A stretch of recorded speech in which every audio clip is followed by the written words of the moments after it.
Welcome back, guys, and in this tutorial, following on from our last tutorial about addition, subtraction and multiplication in C in our complex numbers, we're now looking at division in complex numbers.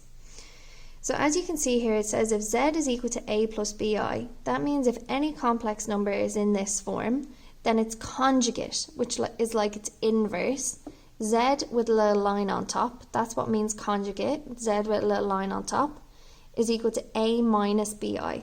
So you can see that if we have one complex number, to get its conjugate, we simply change the sign of the imaginary number. Now the conjugate is going to be important when we look at division, because my rule for division is to multiply the top and the bottom by the conjugate. If I multiply the top and the bottom by the conjugate of the bottom, that means I'll be left with a real number on the bottom, which means it would be more straightforward. So let's look at our example here. It says write 3 plus 4i over 2 minus 5i in the form a plus bi. So to do this, guys, I'm going to take my fraction, I'm going to look at the bottom, and I can see that the conjugate of the bottom is going to be 2 plus 5i. I just simply change the sign of the imaginary number. And in division, I'm going to multiply the top and the bottom by the conjugate of the bottom.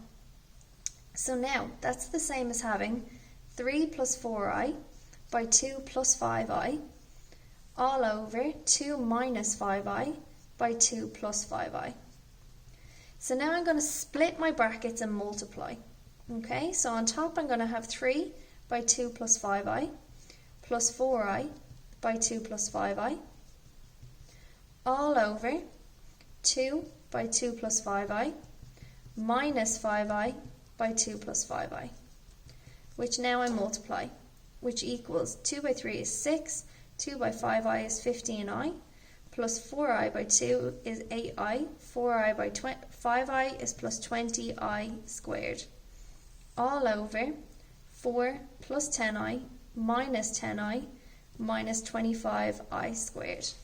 Now if this multiplication is done correctly, the two i's on the bottom should always cancel. So 10i minus 10i gives me 0, which means I'm going to move up here now for a bit more room. I have 15i plus 8i leaves me with 6 plus 23i plus 20, and instead of i squared, I'm going to sub in minus 1. All over 4 minus 25, and again instead of I squared I'm going to sub in minus 1, which means on top I really have 6 plus 23i minus 20 all over 4 plus 25. So I have 6 minus 20 is minus 14 plus 23i all over 29. Now we need to be careful here, guys. Even though this is my final answer, it asked me to write it in the form a plus bi, which means I need to separate it into the real component and the imaginary component, which is simply minus 14 over 29 plus 23 over 29i.